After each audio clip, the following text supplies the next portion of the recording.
अच्छा बेटा, आज हम अपना लेक्चर स्टार्ट करते हैं। जो आज का जो हमारा लेक्चर है वो मैंने कुछ टॉपिक्स बोर्ड पे लिखे हैं। प्रीवियस अगर मैं बताऊं हम क्या पढ़ रहे थे, चैप्टर नंबर 5 हम पढ़ रहे थे। चैप्टर नंबर 5 जो है वो फिजिकल स्टेट ऑफ मैटर आज ख़त्म हो जाएगा। कुछ छोटे छोटे टॉपिक्स रहते हैं इसमें, वो आज हम ख़त्म कर लेंगे और इंशाल्लाह चैप्टर नंबर 6 की जो इंट्रोडक्शन है, ओवरव्यू है, वो आज हम देखेंगे और फिर हम ऑन गोइंग जो है वो फिर चैप्टर नंबर 6 भी आगे पढ़ेंगे। अच्छा, इधर जो गौर से देखिएगा, स्टेट जो थे ना, 3 स्टेट जो कि आपके सिलेबस में बड़े बड़े स्टेट्स थे, बड़े इस लिहाज से टॉपिक लेंदी जो था चैप्टर 5 में, वही 3 स्टेट्स हैं, सॉलिड, लिक्विड और गैस। ठीक है, वो हमने ख़त्म कर लिया। अब 2 स्टेट्स और आप जानते हैं, मैटर के टोटल कितने स्टेट होते हैं 5, लेकिन वो 2 स्टेट हमें बस डीपली समझना है, इतनी डीपली नहीं समझनी। ओवरव्यू हम उसका देखेंगे, बस हम समझेंगे थोड़ा बहुत। वो आपकी बुक में इतना डीप खैर बताया भी नहीं गया जिस तरह गैस और अदर जो मैटर के स्टेट्स बताए गए। ठीक है, आगे बात समझ में आता तक। आज का जो बेसिकली हमारा पहला टॉपिक है वो है एलोट्रॉपी। केमिस्ट्री में बड़ा एक फेमस टॉपिक इसको समझा जाता है। एलोट्रॉप्स से वर्ड निकला है एलोट्रॉपी। ये है क्या बेसिकली, अगर मैं इसको समझाऊं, ठीक है, उसके बाद हम इसकी डेफिनेशन और जो बोर्ड में चीज़ें लिखी हुई उसमें आते हैं। ठीक है, एलोट्रॉपी बेसिकली है क्या। एलोट्रॉप्स हम केमिस्ट्री में कहते हैं कि कोई एक ऐसी चीज़ जो कि बनी हुई सेम एटम से हो, सेम चीज़ें से बनी हुई हो, लेकिन जब वो बन जाए तो उसकी जो फिजिकल अपीयरेंस है या उसका जो शेप है वो टोटल क्या हो, डिफरेंट। हालांकि बनी हुई सेम चीज़ों से है, ठीक है, लेकिन बनने के बाद दिखना, उसका शेप, उसका स्ट्रक्चर, उसकी फिजिकल अपीयरेंस ओवरऑल वो क्या है, डिफरेंट। इस चीज़ को हम कहते हैं एलोट्रॉप्स या एलोट्रॉपी।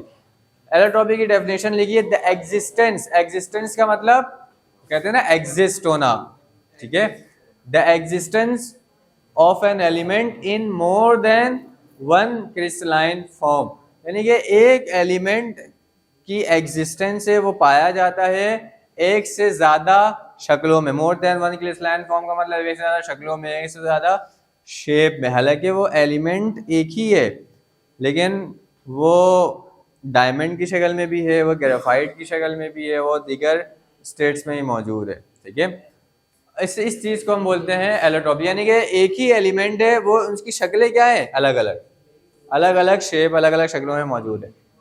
तो इसके नीचे हेडिंग एलोट्रॉपी ऑफ कार्बन। ये जो 4 पॉइंट्स, ये जो 4 वर्ड्स मैंने लिखा है ना, डायमंड, ग्रेफाइट, ग्राफीन और फ्लोरेंस, ये है एलोट्रॉपी किसके, कार्बन के। क्या मतलब, इसका मतलब ये हुआ चाहे ये हो, ये या ये चारों चीजें, ये तीनों मिलके बनी है कार्बन से। इन तीनों के अंदर क्या मौजूद है, कार्बन की अरेंजमेंट, कार्बन जो एक बॉन्ड बनाया हुआ पूरा, ठीक है, चारों में, डायमंड, ग्रेफाइट, ग्राफीन और फ्लोरेंस। आ रही है बात समझ में, ठीक है। लेकिन डिफरेंस क्या है, अगर आप डायमंड को देखोगे तो वो अलग शेप का है, दिखने में अलग लगेगा। ग्रेफाइट को देखोगे तो वो अलग है बिल्कुल टोटल, इसको देखोगे, ठीक है, यानी कि चारों आपस में बिल्कुल टोटली अलग है, लेकिन बने हुए किससे हैं, सेम चीज से। चारों में क्या मौजूद, कार्बन। तो इस चीज को हम क्या कहते हैं, क्या कहते हैं, एलोट्रॉप्स। अब क्योंकि ये चारों ही कार्बन से बने हुए हैं तो हम इसको बोलते हैं एलोट्रॉपी ऑफ कार्बन। कार्बन के कितने एलोट्रॉप्स हैं, 4। Number 1 diamond, number 2 graphite, number 3 graphene और last one is the fullerene. ठीक है, आ गई बात समझ में।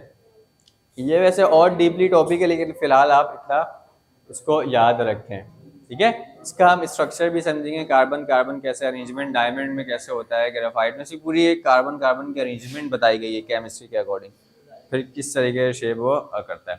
खैर, ये छोटा टॉपिक था allotropy. Second is plasma. Plasma is the 4th state of matter. Solid, liquid, gas के बाद जो स्टेट हम पढ़ते हैं मैटर की, वो कौन सी पढ़ते हैं, प्लाज्मा। अब ये है चीज़ क्या, देखें, सॉलिड, लिक्विड, गैस आप बचपन से पढ़ते हुए आ रहे हैं, और ये एक ऐसी चीज़ है जो अंडरस्टैंडेबल है, आप अंडरस्टैंड कर सकते हैं। सॉलिड अगर कोई चीज़ है तो आपको नज़र आ रही है, समझ में आता है एक चीज़। लिक्विड है तो नज़र आती है, समझ में आता है एक चीज़। गैस खैर नज़र नहीं आती, लेकिन आपने इतना ऑब्जर्व कर लिया, इतना पढ़ लिया, तो वो भी चीज़ें समझ में आती हैं, यहाँ भाई गैस है। लेकिन प्लाज्मा क्या चीज़ होती है वो आपने समझना। प्लाज्मा को 4th स्टेट ऑफ मैटर कहा जाता है। ये जो बिजली का गरजना है ना, उस तो वैसे तो हम कहते हैं कुदरत है, लेकिन इसमें कहीं ना कहीं कॉन्सेप्ट ये प्लाज्मा का भी है। अब होता क्या है, देखिए हमारे एनवायरनमेंट में डिफरेंट गैस मौजूद है, हवा में गैस मौजूद है, कार्बन डाइऑक्साइड, ऑक्सीजन, नाइट्रोजन, बहुत सारे हैं, ठीक है, अपने अपने परसेंटेज में मौजूद है। यहाँ पे मैंने लिखा है कि प्लाज्मा बनता कब है, एडिंग एनर्जी इनटू गैस, ठीक है। एक लेवल तक सारे गैस जमा होते हैं आसमान में, ठीक है। अगर हम गैस में एनर्जी ऐड हो जाए तो वो आयोनाइज हो जाता है। आयोनाइज का मतलब क्या होता है, आयोनाइज का मतलब होता है कि उस गैस में से इलेक्ट्रॉन अलग हो जाए और प्रोटॉन अलग हो जाए, आयोनाइजेशन जिसे हम कहते हैं, ठीक है, वो हो जाती है कब, जब एनर्जी उस गैस में ऐड हो जाए, ज़्यादा हो जाए। फिर एक वक्त आता है, उसमें होता यूँ है मैकेनिज्म कि ये जो आयोनाइज्ड हो गए ना, ठीक है, फिर वो जो प्लाज्मा है वो आपका हीट लॉस करेगा, हीट लॉस करने की सूरत में वो शायद दोबारा वो जो आयन से जो आयोनाइज होगा वो फिर दोबारा गैस की सूरत में आती है। जब ये हीट लॉस करता है तो हमें चीज़ें गरजती हुई दिख रही होती हैं, तो वो चीज़ प्लाज्मा है। इसी तरह आपने नियॉन लाइट देखी होगी। नियॉन लाइट का मतलब होता है कि जो बड़े रेस्टोरेंट या बड़ी जगह होती है ना, वहाँ पे आपने देखा होगा उसका जो नाम होता है वो लाइट से लिखा हुआ होता है, लाइटों से जो है वो नाम लिखा हुआ होता है। वो भी जो मैकेनिज्म है ना, उसके पीछे भी प्लाज्मा का पूरा एक मैकेनिज्म है, जिसे फोर्थ स्टेट ऑफ मैटर। इसके बाद है फिफ्थ स्टेट ऑफ मैटर, ये भी एक छोटा सा टॉपिक है, BEC यानी कि बोस आइंस्टाइन कंडेंसेट, ठीक है। डिफरेंट साइंटिस्ट ने बोस आइंस्टाइन कंडेंसेट रखा गया, क्यों, क्योंकि बोस साइंटिस्ट हैं, इसी तरह एल्बर्ट आइंस्टाइन, दो साइंटिस्ट ने मिलकर इसको डिस्कवर किया था। उसी के बिहाफ में ये BEC जो है वो fifth state of matter discovered हो चुका। अब ये है क्या, ये एक ऐसा स्टेट है इसको हम ऑब्जर्व नहीं कर सकते लेकिन एग्जिस्ट करती है, ठीक है, ऑब्जर्वेबल नहीं है। सॉलिड को हम ऑब्जर्व कर सकते हैं, लिक्विड है, दीगर स्टेट्स है, इस स्टेट्स को हम ऑब्जर्व नहीं कर सकते, लेकिन ये स्टेट दुनिया में एग्जिस्ट करता है। कब होता है ये, कहा जाता है कि अगर हम सॉलिड को एब्सोल्यूट टेम्परेचर दे दें, एब्सोल्यूट टेम्परेचर का मतलब कि बिल्कुल जितना टेम्परेचर हम कम कर सकते हैं, एब्सोल्यूट टेम्परेचर कहते हैं -273, ठीक है, इसे कहते हैं एब्सोल्यूट टेम्परेचर, यानी कि जितना टेम्परेचर हम कम कर सकते हैं उतना टेम्परेचर ये कम हो गया। तो उसमें होता ये है कि जो सॉलिड के पार्टिकल होते हैं ना, वो हमने पढ़ा था ना, वाइब्रेशन मूड में होते हैं, वाइब्रेट कर रहे होते हैं, तो उनमें वाइब्रेशन जो है वो रुक जाती है, इसे कहते हैं सुपर कोल्ड और अनएक्साइटेड स्टेज में आ जाते हैं। प्लाज्मा जो है वो सुपर हॉट और एक्साइटेड कंडीशन है, ठीक है।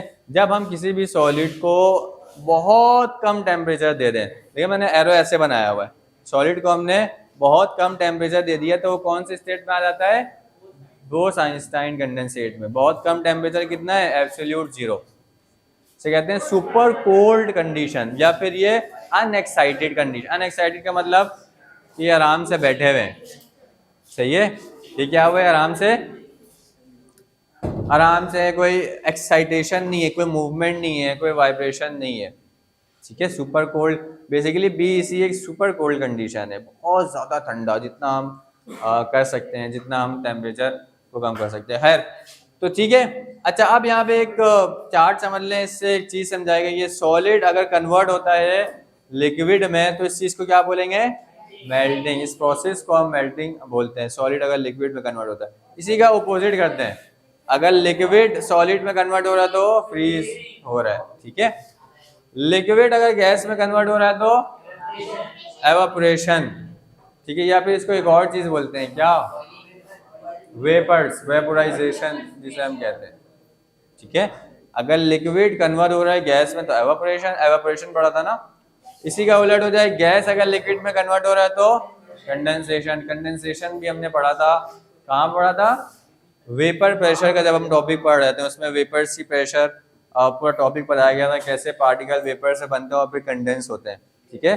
तो वो जो सरफेस होती है उसमें वाटर के ड्रॉपलेट्स आ जाते हैं, मैंने एग्जांपल भी दिया था जब आप पानी को गर्म कर रहे हो तो ये कंडीशन भी है कि लिक्विड तो गैस में कन्वर्ट होता है, एवापोरेशन तो होती है, लेकिन इसका अगर अपोजिट कर दें तो फिर ये इस प्रोसेस को हम क्या बोलेंगे, क्या बोलेंगे, कंडेंसेशन। अब गैस के बाद, अच्छा गैस के बाद प्लाज्मा स्टेट कब आती है, जब वो चीज़ क्या हो रही है, आयोनाइज। अभी बताया था ना प्लाज्मा स्टेट कब होती है, जब वो चीज़ जो है आयोनाइज होता है, यानी कि नेगेटिव और पॉजिटिव चार्ज उसमें से अपने एटम को छोड़ के अलग हो जाए, आयोनाइजेशन। तो फिर वो स्टेट जो आती है वो फिर प्लाज्मा आती है। इसी को आप उल्टा करते हैं, प्लाज्मा से गैस क्या होगा, ये आयोनाइजेशन है, और डी का मतलब नहीं हुआ, दोबारा उसी कंडीशन में आ गई, इसको हम डी आयोनाइजेशन कहते हैं। कभी कभी एक स्टेट ऐसा भी होता है जिसमें सॉलिड लिक्विड में जाने के बजाय डायरेक्ट सॉलिड कन्वर्ट हो जाता है गैस में।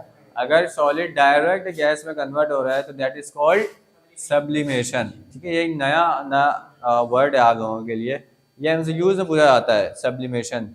तो सब्लिमेशन एक ऐसा प्रोसेस है जिसमें सॉलिड कन्वर्ट हो जाए गैस में, डायरेक्ट लिक्विड में की स्टेज नहीं आती, इसमें डायरेक्ट जो है गैस में कन्वर्ट हो जाए। आगे इतनी बात समझ में, ये आपका यहाँ पे छोटा छोटा टॉपिक्स था, ये खत्म हो गए चैप्टर नंबर 5। अब सिर्फ ओवरव्यू हमें करना है चैप्टर नंबर 6 की, फिर हम नेक्स्ट क्लास से चैप्टर 6 आसान सा चैप्टर है, इतना कोई मुश्किल नहीं है, और छोटा भी नहीं है तो बड़ा भी नहीं है, मीडियम एक चैप्टर है। न्यूमेरिकल्स हैं इसमें चैप्टर 6 में, तो वो हम कर लेंगे। इससे छोटा चैप्टर है, चैप्टर नंबर 5 से छोटा है। चैप्टर का नाम है सॉल्यूशन। सॉल्यूशन आप समझ लें, सॉल्यूशन का ओवरव्यू है। आज हम इस चैप्टर को ओवरव्यू देख लेते हैं, उसके बाद फिर हम जो है वो ऑन गोइंग आगे चैप्टर पढ़ेंगे। इस चैप्टर नंबर 6 का जो नाम है वो नाम ही सॉल्यूशन है, और इसमें बहुत सारे इंपॉर्टेंट टॉपिक है जो आप अभी पढ़ेंगे भी, और न्यूमेरिकल भी, और न्यूमेरिकल इटसेल्फ खुद ही इंपॉर्टेंट हो जाता है। तो सॉल्यूशन बेसिकली क्या होता है कि सॉल्यूशन जो है उसकी जो डेफिनेशन है वो है basically it's a homogeneous mixture. Homogeneous mixture है टू और मोर देन टू कंपोनेंट्स का। उसमें हम सॉल्यूट सॉल्वेंट पढ़ेंगे और टाइप्स पढ़ेंगे डिफरेंट सॉल्यूशन की। ठीक है, सॉल्युबिलिटी एंड का बिल्कुल टॉपिक है, सही है। तो ये सारी चीज़ें हम इसमें पढ़ेंगे। ठीक है, तो बेसिकली होमोजेनस मिक्सचर का मतलब जैसे पानी में आप चीनी मिलाते हैं तो क्या बन गया, सॉल्यूशन। अब इसमें एक चीज़ लार्ज क्वांटिटी में और एक चीज़ लेस क्वांटिटी में, अब एक इसमें सॉल्यूट होगा एक सॉल्वेंट होगा। तो खैर ये एक टॉपिक है पूरा, इसको जब हम टॉपिक में आएंगे तो हम इसको पढ़ेंगे बाकायदा। ठीक है, सॉल्यूट को हम ऐसे भी डिफाइन करते हैं या इसके अलावा भी हम इसको डिफाइन करते हैं। ठीक है, आज के लिए इतना बहुत है।